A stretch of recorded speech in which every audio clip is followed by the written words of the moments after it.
4월 27일 한절 묵상의 하늘길 교회 최낙수 목사입니다.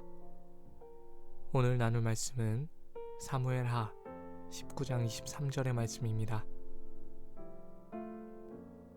왕이 시므이에게 이르되 내가 죽지 아니하리라 하고 그에게 맹세하니라. 아멘. 코로나 상황이 심해지면서 유튜브로 말씀을 나눈 지도 벌써 1년이 되었습니다. 일주일에 5번씩 정말 특별한 일이 생길 때를 제외하고는 꾸준히 영상을 올리고 있습니다. 처음에는 그냥 은혜를 나누자는 가벼운 마음으로 시작했지만 시간이 지날수록 쉽지 않은 일임을 깨닫고 있습니다. 특히 아이가 태어난 뒤로는 몇 번이고 그만할까 생각도 들었습니다. 그럼에도 불구하고 지금껏 포기하지 않은 이유는 점점 많은 분들이 들어주고 계시기 때문입니다.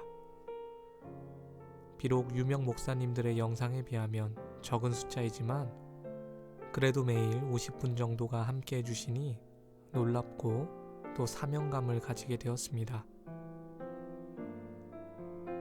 그런데 이따금 구독자가 줄거나 싫어요가 찍히면 힘이 빠지곤 합니다.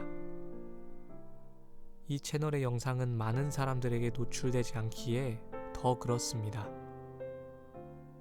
분명 교회와 말씀에 관심이 있어서 찾아온 사람들일 텐데 어째서 그런 행동을 할까 이해가 되지 않습니다.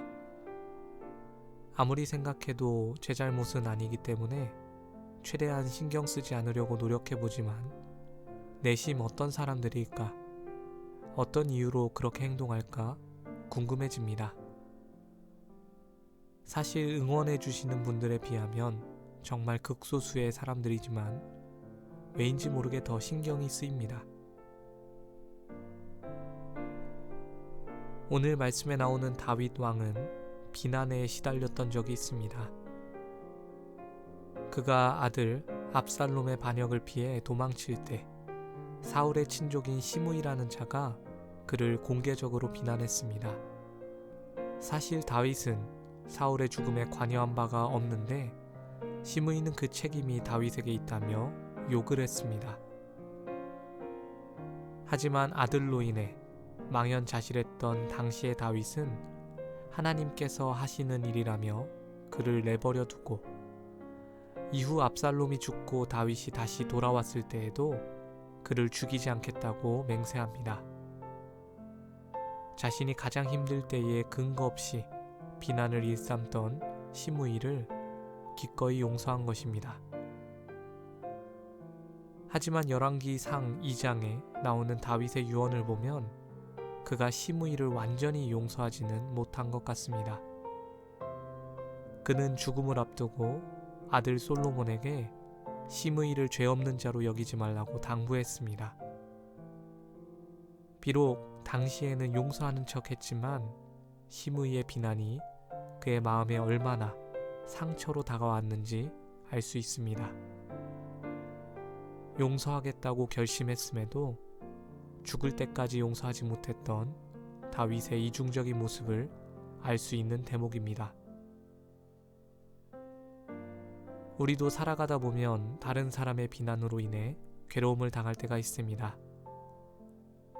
그것이 다윗의 경우처럼 자기 죄로 인한 것임을 알기라도 한다면 어느 정도 받아들일 수도 있겠지만 실제로는 그 원인이 불분명한 경우가 더욱 많습니다. 심지어 제 경우와 같이 누가 그러는지도 모르는 경우가 있죠. 하지만 말씀 속 용서하는 다윗과 용서하지 못하는 다윗을 비교해보며 저는 전자를 따라야겠다고 결단하게 됩니다. 생전에 하나님으로부터 수많은 은혜를 받았던 다윗입니다. 그럼에도 불구하고 끝까지 용서하지 못한 사람들을 유언에서 언급하는 그의 모습을 그닥 본받고 싶지 않기 때문입니다. 앞으로 저는 누가 나를 비난하는가 궁금해하기보다 저를 응원해 주시는 많은 사람들을 기억하려 합니다. 제게 상처로 남은 말들을 묵상하는 대신에 하나님의 은혜의 말씀을 품기로 결단합니다. 여러분들에게도 동일한 은혜가 있기를 소망합니다. 사람들이 이유 없이 주는 상처보다 더 크고 넉넉한 하나님의 은혜를 바라보는 하루 되시길 주님의 이름으로 축원합니다. 기도하겠습니다. 주님께서도 모욕당하시고 수치당하시고 조롱당하셨음을 기억합니다. 그때마다 그들을 용서하셨던 주님, 원수를 사랑하라고 가르치신 주님을 다시 한번 기억합니다. 주님과 같이 살기로 결단합니다. 비록 쉬운 일은 아니지만 여전히 제 마음 가운데 상처로 남아있는 것들이 있지만 그 대신에 하나님의 넉넉한 사랑을 바라보고자 합니다. 그 은혜 가운데 거할 때에 미움과 질투와 상처는 사라지고 오직 은혜만 남을 줄 믿습니다. 오늘 하루 용서하기 위해서 살아가는 자들이 아니라 하나님의 사랑에 거함으로 용서가 되는 사람들 되게 하여 주시옵소서. 감사드립니다. 이 모든 말씀 우리 주 예수 그리스도의 이름으로 기도드렸습니다.